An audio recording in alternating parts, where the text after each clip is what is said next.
Hello, it's me, Jack-a-Lopium. Welcome along. Happy Friday. This will be episode 9 of Encased. We are just about to head down to the... Oh, there you go. We're just about to head down to the excavation level of Nashville base. As you can see, I put on the servo shell. So I am armed or armoured with a servo shell, so hopefully that should give us a bit more protection. I don't know what we're going to face, so let's go down. Yeah, I also killed everybody. I murdered everybody. Any of the white eyes on level 2 and level 1, I just murdered them. Why not put them out of their misery? There you go, we're in maximum psychic overload. It looks like there are more people. Oh, it's steel from before. Okay, so there's nothing here to do. There is a broken terminal. Let's just have a quick look at it. System lockdown. Okay. I just want to make sure we know what's going on. Hey! Is this, No. I thought it was your container. Is there a your container? Let's have a quick hunt around for, I think it's called like your personal container.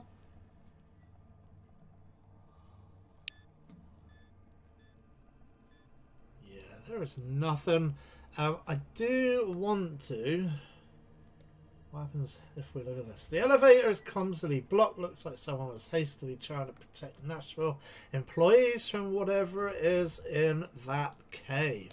There's also another computer up the top here.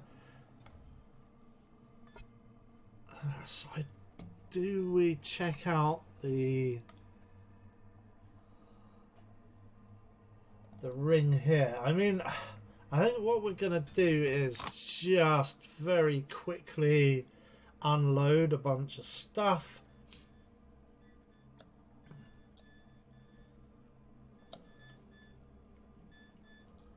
I think a lot of the guns could probably go in, right?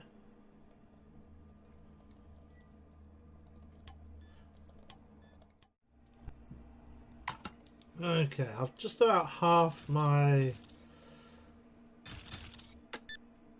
Oh, wow, that turned on. What did that do?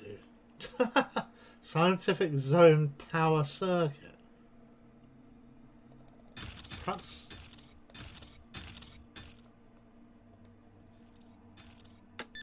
There you go. We won't set it all going.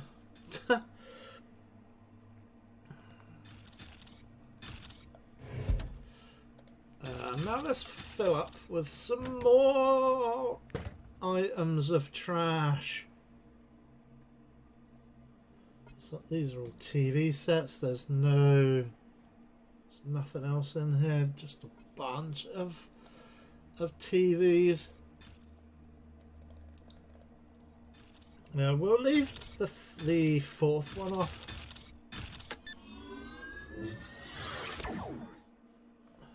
Yeah, we won't make that go just yet. Want to make sure everything's done that can be done. So all the lockers. Ugh. Okay, bunch of dope.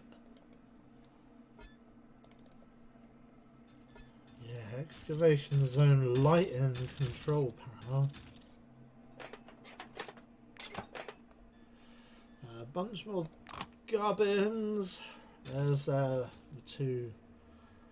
There's Louise and Ronald. The lighting. Warning. Lighting disabled in excavation zone. Remaining in the area is hazardous. Please reboot 3 power circuits and restore power supply. Hey, there's some extra dudes, but they are... Yeah. Alright, let's talk to... Well, we'll do a bit of exploring and we'll talk to those two before we head out.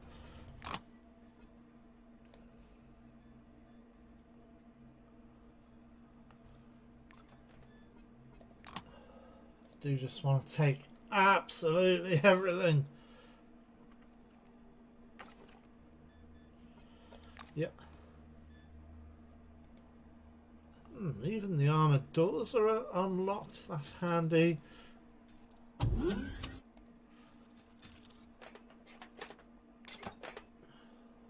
There's some guns and ammo or whatever it's called. Hey, look, Excavation Zone Power Circuit 2 is here.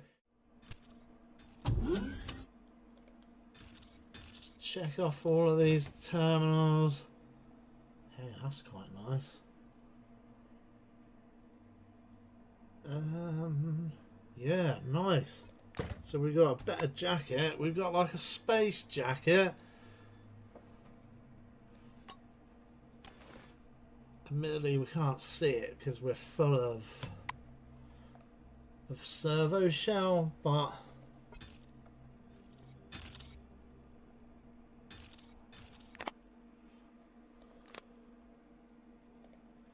we'll read these notes. Several workers immediately began to complain of headaches, carbon monoxide. I've prescribed painkillers.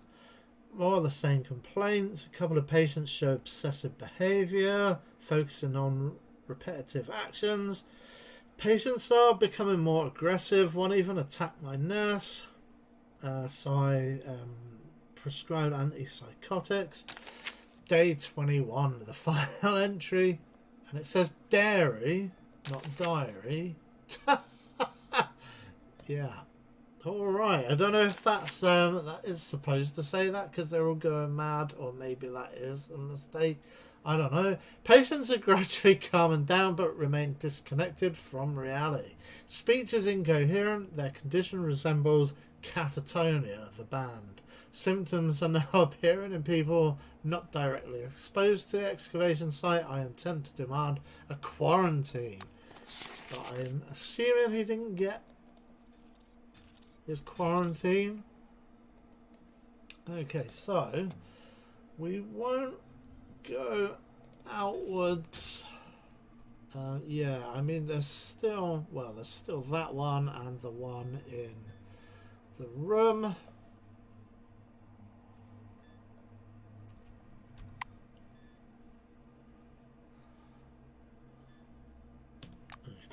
Just going to very quickly just drop off all the other crap. I shall cut it out. Okay, so I think we go and we talk to these two before we do any more exploration. Yes. Ronald is trying to seem calm and almost succeeds. Only his eyes betray his exhaustion. Yeah, he says, do you need any help? Ask if he's going to help us. Scientist nods at Louise. Would you like me to drag her all around the excavation area? I would like you both to come. Here's what we'll do. Once you locate the relic, just take a quick look at it and call me right away. The wave pattern has evened out, meaning there are almost no natural obstacles between us and the radiation source, he says, looking at his handheld rad display. Go ahead and search for it. We're close. Is there anything we should know? He hesitates before replying. Nothing, save for the strange report I saw in the computer room. It was compiled by a physiologist from Nashville who observed the halo eye symptoms in himself. Ronald chews on his lips. He's looking at you. The report's author, he says, states they found something alive in this cave. The relic communicated with him and kept talking until the medic completely lost his marbles. A shadow of doubt is apparently in Steele's skeptical and crooked smile. don't take these hallucinations at face value. That's just something for you to keep in mind. Ronald moves his flashlight over the Silver's face. Louise, unfocused gaze, listlessly tries to follow the yellow light. Yeah, she is kind of a bit further along than Lewis Tully, or whatever his name is. I know Doctor, but I think she's getting work, says Steele. Her eyes are wide open, thin but distinct white rings glow around the irises, dotted bright orange. There you go. Because she is a bit further along there. Can we scan? I'm sure we must be able to scan this. Yeah, let's scan this scanner. There you go.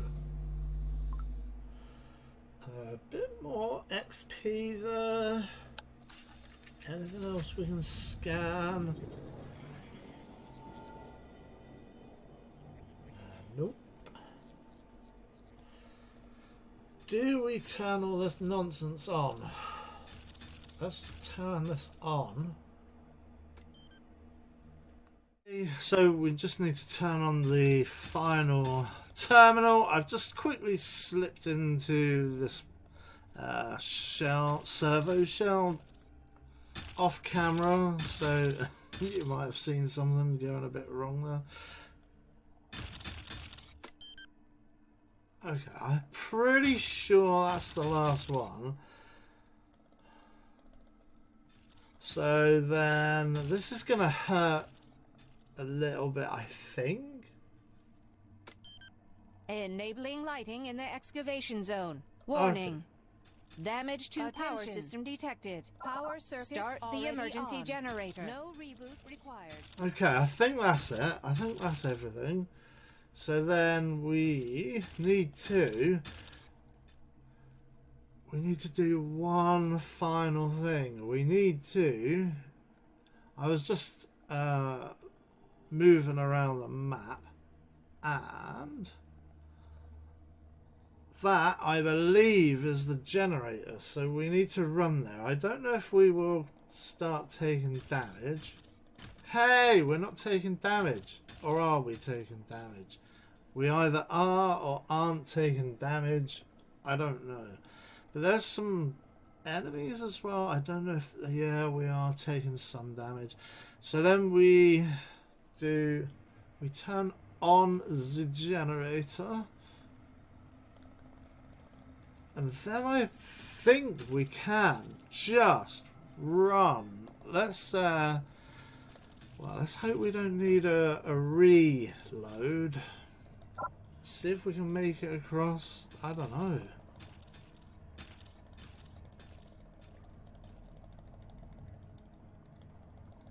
Oh no, I died. Oh dear.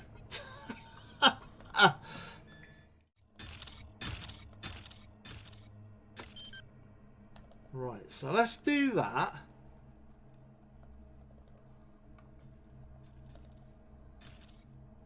Attention.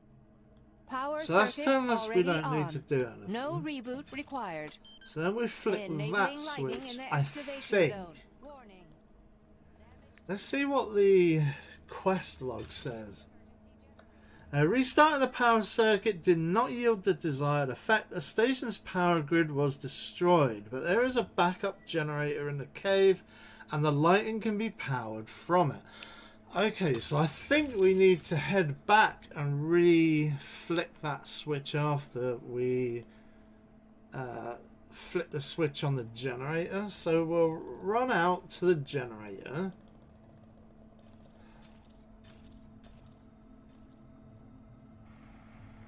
Okay, so the generator is running. So we'll run back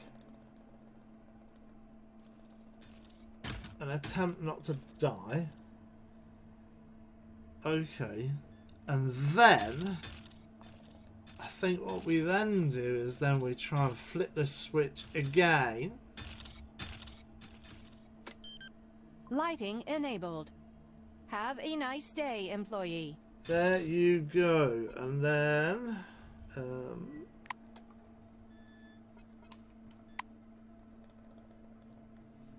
I just want to check out where what the quest log says. How do I get out the quest log?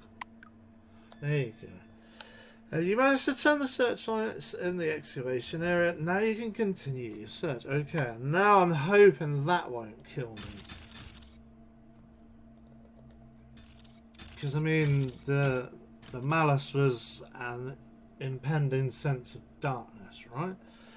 Okay, oh no, see, yeah, consumed by darkness. Oh god. So, I mean, we need to stick in the lighted area as much as possible, I guess. He says I can't feel my legs. Is that the excavation area right there? Oh no, it must be that, right?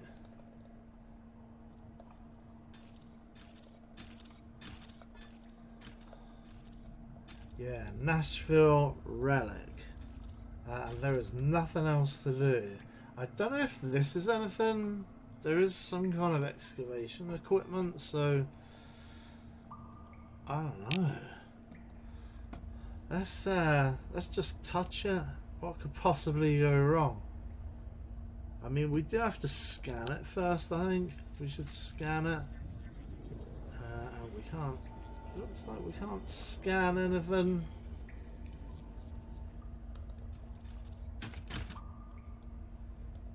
Let's try and use it then. This amber orange ball hovering above the scientific equipment connected to it seems to be the reason for what happened in Nashville. You can feel the waves of anomalous radiation emanating from it with your whole body. A pleasant tingling rolls through your skin, and each wave fills your head for a mere moment with strange, rapidly fading images. Without taking your eyes off the sphere, you move closer. Okay, that answer is not available to us. However... You aim your scanner at the artifact's glowing surface, but the device will not function. Only a sine curve is quivering spasmodically on the monochrome screen. We do have a bunch of... You suddenly begin to feel numb. Spare the prickling in your hands points. And the anomalous radiation pressing against your head grow weaker. But a frightening sensation rises in their stead. An unknown force detaches you from your body and takes you up into the cool, ringing silence. The Maelstrom hanging above Nashville embraces you. Wow. All of your consciousness unfolds like a giant canvas, hurling you into a dark auditorium. You see the Maelstrom swirling over Nashville. Pulling you from the crumbling walls at the base, it lifts your mind above the world. Let's blow it up with a white phosphorus grenade, like they do in the film Annihilation. It covers the lands of the dome like a gigantic spot, in the swirling shadow of which the lights of human consciousness flicker. Some of them fade away, barely in contact with the Maelstrom. Others grow dimmer and blink painfully. Some glow with a strange, cold light. Gaining strength, the Maelstrom, rushing westward, comes crashing down onto the southern lands of the dome, leaving behind hundreds of fluttering and slowly fading lights. After sweeping out Concord and Spire Station, the Maelstrom finally calms down. It hangs in the very center of the dome, like a majestic, lazily swirling vortex, and your mind rushes about within it like a shining spark. Yeah, I realised I might have just dropped a bit of a spoiler there, so perhaps I will bleep that. Just so you can watch the film Annihilation. It's amazing. You should watch it. It's very much a similar kind of situation to the one we're in, but it's set in modern times. I think it's set in Florida, along the coast in Florida. So there's all kinds of swamp and like there's alligators and things like that. It's amazing. Oscar Isaac, Natalie Portman, Jennifer Jason Leigh, and a whole bunch of other people, and it's really great.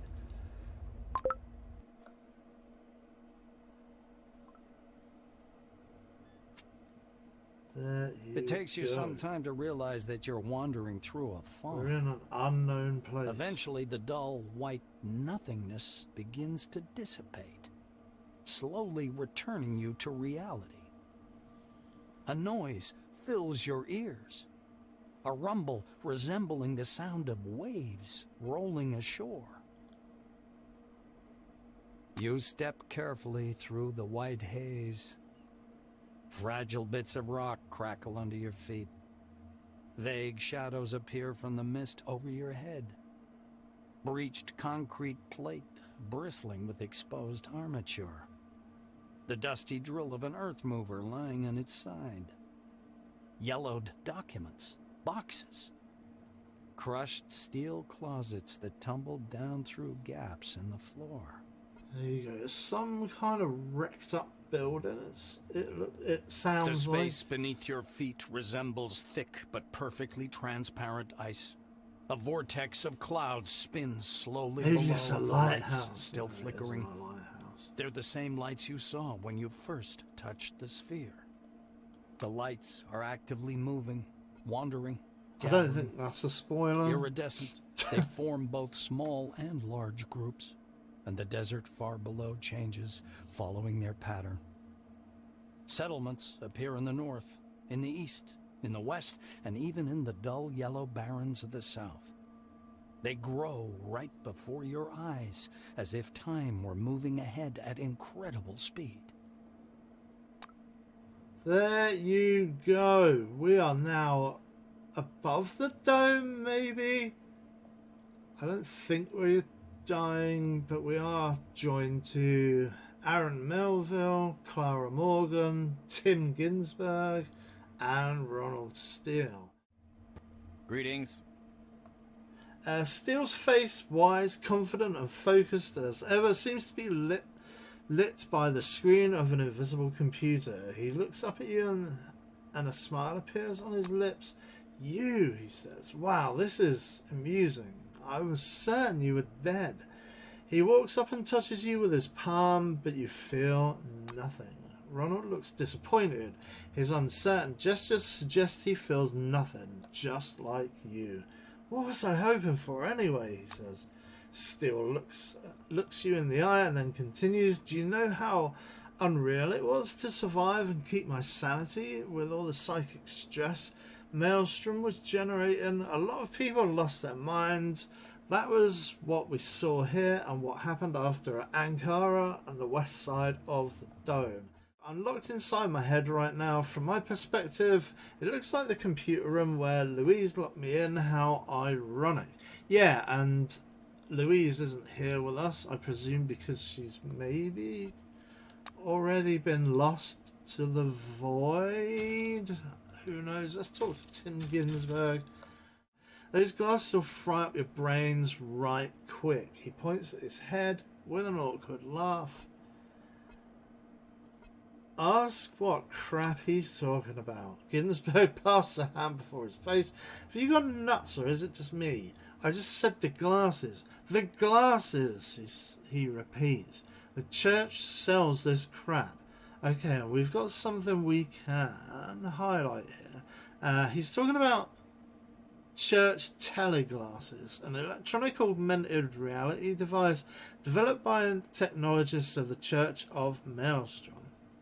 Interesting. So there is a kind of cargo cult that's formed. Perhaps it's Clara God. is surrounded with white light and mist, her hands clasped in prayer. She reminds you of an angel statue from some reformist church. Seeing you, her expression changes. She crosses herself, mumbling under her breath. Get her to calm down, you're not a ghost, or ask if she knows what's happening. You're not a ghost. It's actually She me. nods timidly. Yes, I see. This, both you and this mist, it's all in my head. She steps towards you and kneels. I must repent. Yeah, she was Clara's very voice religious. trembles. When Maelstrom broke, I didn't try to save anyone. I just got in the truck and drove away. Well, you had to drive me. I'm a terrible sinner. I know. But I hope you're in heaven. She raises a face distorted with suffering. Clara sighs heavily. I see. Why are you appearing to me? Is this some sort of a sign? Do you know about signs? This is when... Her voice suddenly becomes deep and thick. She drawls as if her words were being played from a corrupted tape. Clara's face alters subtly, as if it had turned to stone. Abbott is very kind to me, but his faith is nothing I could get used to. She says in a dull voice. And there you go. She disappeared. There's no doubt. The funny, scruffy old man standing before you is Aaron Melville, the old man from the gas station. Yeah. He also recognizes you. A smile wrinkles his already wrinkled face. Ah, it's you. Long time no see, sweetheart. Melville examines you closely. Safe and sound, I see. How'd you pull that off? Well, No I'm one in a survived where you were a headed. big servo shell, a The big only worst mixie. place is the center of the dome, where the spire... Well, you know. An Iron The old man suit. points vaguely upwards with his crooked finger. You're aware, aren't you? The spire is fallen. Now the road's closed. As if folks would want to come here anyway. And here we stay like crabs in a barrel. He thumps his timber leg on the ground, driving the mist away. Don't think that I'm complaining. My business is on a roll. They come and they go. Melville's face seems to petrify. Oh, He speaks slowly, but Melville flounders with a anyhow. peg leg, The like gas Captain station can Ahab. be fighting over nothing. But I guess that's another literary reference. We had Charles Quixotic before. We killed him. He was dead, Charles Quixotic. And now we've got Aaron Melville from the Moby Dicks. The old man woefully shakes his head. Okay, will we ever make it back to Earth? I don't know, but I'm going to sign off now. It's going to be a cliffhanger, which should hopefully mean you come back next week. So have a great weekend, and I'll see you on the next one. And then hopefully we can get back to Earth. Thanks for watching. Please do leave a like, comment, and subscribe, and I'll see you on the next one. Bye for now.